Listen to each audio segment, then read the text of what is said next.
అండి, welcome back to my channel Kothuri vlogs. ఎలా ఉన్నారు? అందరూ బాగున్నారా? మేము కూడా చాలా బాగున్నామండి. అందరూ బాగుండాలి, అందులో మనమందరం కూడా ఉండాలని మనస్ఫూర్తిగా అయితే కోరుకుంటున్నాను. ఈరోజు వీడియో ఏంటంటే చేపల పులుసు పెడుతున్నానండి. బొచ్చ చేపల పులుసు అనమాట. చూడండి, నీట్గా క్లీన్ చేసుకొని వచ్చారు మా వారు అక్కడే. చూడండి, ఇది వచ్చేసి 2 కేజీల చేపలు అనమాట. ఎంత ఫ్రెష్గా ఉన్నాయి చూడండి. ఇంటికి తీసుకొచ్చాక నేను శుభ్రంగా కల్లుప్పు వేసి కడిగేశాను. 4-5 సార్లు కడిగేశాను అనమాట. చూడండి, ముక్క ఎప్పుడైనా సరే ఈ మందం ఉండేటట్టు చూసుకోవాలి. ఎందుకంటే మనకు చేపల కూర విరిగిపోతుంది కాబట్టి కొద్దిగా మందంగా ఉంటే ముక్క అనేది ఇరక్కుండా ఉంటుంది. ఇలా ఈ సైజు ముక్కలు అయితే కట్ చేసుకోవాలి. చూసారు కదా, ఇలా ఉండాలి, మందం ఇలా ఉండాలన్నమాట. ఓకే అండి, ఈ బొచ్చ చేపల పులుసు ఎలా ప్రిపేర్ చేయాలో దీనికి కావాల్సిన ఇంగ్రీడియంట్స్ అన్నీ కూడా ఇప్పుడు నేను చూపిస్తాను. వీడియోని అయితే స్కిప్ చేయకుండా లాస్ట్ వరకు చూడండి. అలాగే కొత్తగా ఎవరైనా మన ఛానల్ని చూస్తున్నట్లయితే ఛానల్ అయితే సబ్స్క్రైబ్ చేసుకోండి. ఇంకా లేట్ చేయకుండా ప్రాసెస్లోకి అయితే వెళ్ళిపోదాం. ముందుగా వీటికి కావాల్సిన పదార్థాలు అయితే చూపిస్తాను నేను. దగ్గరికి వీటికి కావాల్సిన పదార్థాలండి: మెంతు పౌడర్, అల్లం వెల్లుల్లి పేస్ట్, పసుపు, జీలకర్ర, ధనియా పౌడర్, ఇంకా జీలకర్ర పౌడర్ అన్నమాట, ఉప్పు, 2 పచ్చిమిరపకాయలని ఇలా మధ్యలో కట్ చేసి ఉంచుకున్నాను, కారం, సన్నగా కట్ చేసిన ఉల్లిపాయ ముక్కలు, చింతపండు నానబెట్టి ఉంచుకున్నానండి.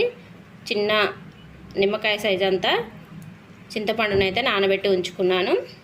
నీట్గా ఫ్రెష్గా కడిగి ఉంచుకున్న చేపలు అన్నమాట. బొచ్చ చేపల పులుసు. చూడండి, చేపల పులుసుకి కావాల్సిన ఇంగ్రీడియంట్స్ అన్నీ కూడా ఇలా రెడీ చేసుకున్నాను. ఇంకా ఏమాత్రం లేట్ చేయకుండా బొచ్చ చేపల పులుసు ఎలా ప్రిపేర్ చేయాలో ఇప్పుడు చూసేద్దాం. ముందుగా స్టవ్ అయితే వెలిగించుకోవాలండి.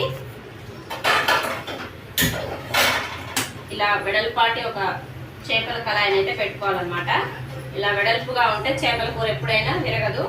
ఇందాక అన్ని పదార్థాలు చెప్పేటప్పుడు నూనె మర్చిపోయానండి. ఇప్పుడైతే ఒక చిన్న టీ గ్లాసుల నూనె అయితే తీసుకున్నాను. నూనె పోస్తున్నాను.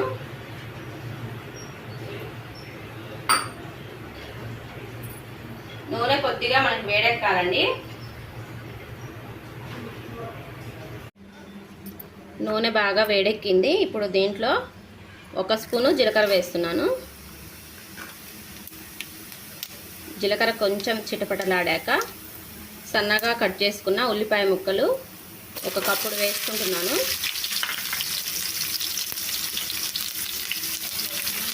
ఇవి దోరగా ఫ్రై చేసుకోవాలి. ఉల్లిపాయ ముక్కలు ఒక 2 నిమిషాలు ఫ్రై అయిన తర్వాత దీంట్లో పచ్చిమిర్చి అయితే వేసుకుంటున్నాను.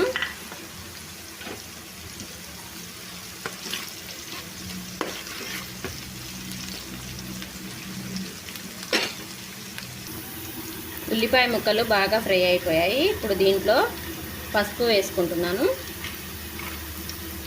తర్వాత అల్లం వెల్లుల్లి పేస్ట్,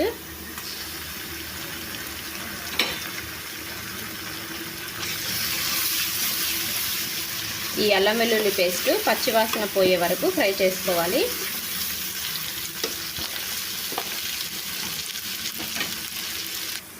చూడండి, ఉల్లిపాయ ముక్కలు చక్కగా ఫ్రై అయిపోయాయి కదా. ఇప్పుడు దీంట్లో చేప ముక్కలు వేసుకోవాలన్నమాట.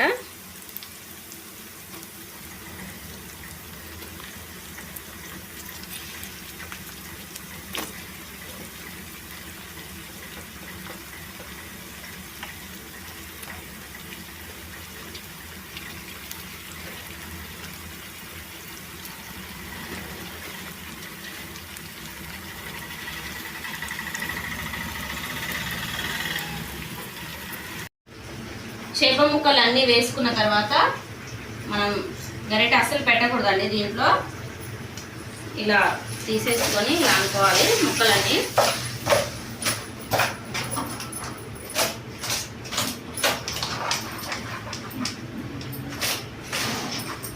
చూడండి, ఇలా పసుపు అంతా పట్టేసింది అనమాట. నూనె మనకి చక్కగా ఇలా అంతా కలిసేలాగా ఎగరేసుకోవాలండి.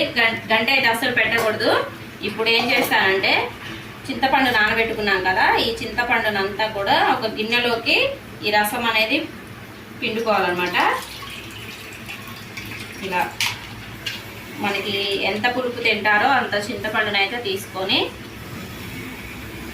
చక్కగా ఇలా చేసుకోవాలి. పులుసునంతా ఒక గిన్నెలోకి అయితే తీసుకుంటాను. డైరెక్ట్గానే వేసుకోవచ్చులే, కానీ నేను అలా వేయను. ఎందుకంటే కారం వేసుకున్నాం అనుకోండి, డైరెక్ట్ అందులో వేసుకుంటే ఒక ముక్కకు పడుతుంది, ఒక ముక్కకు పట్టదు. ఇలా చేస్తాను. ఇలా ఒక గిన్నెలోకి తీసుకున్న చింతపండు రసంలో కారం వేసుకుంటున్నాను. తర్వాత ఉప్పు వేసుకొని ఇదంతా బాగా కలుపుకొని మనకి ఉప్పు కారం చూసుకోవాలన్నమాట. ఇలా ఈ చింతపండు రసంలో మనం ఉప్పు కారం కలుపుకున్నామనుకోండి, ఇలా గడ్డలు గడ్డలు కట్టదనమాట. ఇలా చక్కగా ఇప్పుడే ఉప్పు కారం అన్నీ చూసుకొని వేసుకోవచ్చు. ఒక్కసారి ఇలా కలిపేసుకోవాలి ఉండలు లేకుండా. చూడండి, ఇలా ఉండలు లేకుండా బాగా కలిపేసుకోవాలన్నమాట.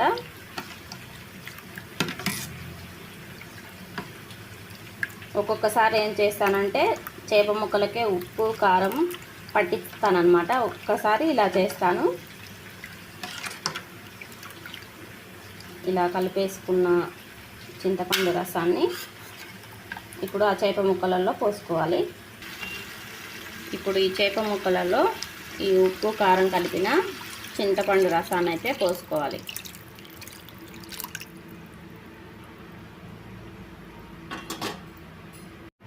ఇప్పుడు ఉప్పు కారం కలిపిన చింతపండు రసాన్ని అయితే చేప ముక్కలలో పోసుకున్నాం కదా. ఇప్పుడు మళ్ళీ గరిట పెట్టకుండా, గంటె పెట్టకుండా ఇలా అనుకోవాలన్నమాట. నీట్గా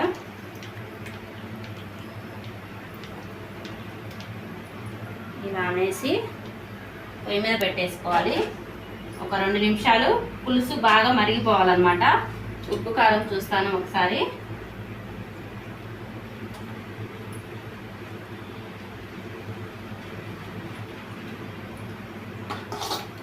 కొద్దిగా ఉప్పు పడుతుంది. ఒకసారి ఉడికిన తర్వాత కొద్దిగా ఒక 2 నిమిషాలు మళ్ళీ ఒకసారి చెక్ చేసి అప్పుడు వేస్తాను అనమాట. ఓకే అండి, ఒక 2 నిమిషాలు అయితే ఉడికించుకుందాం పులుసుని.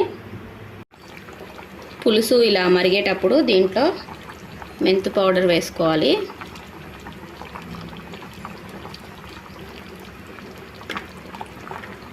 తర్వాత జీలకర్ర పౌడర్,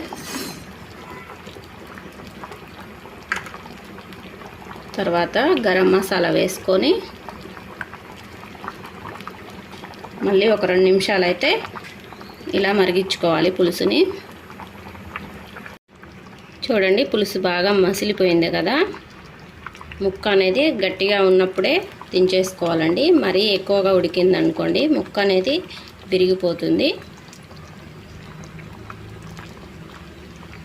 చూడండి, ఇలా ఉంటే మనకి పర్ఫెక్ట్ అన్నమాట.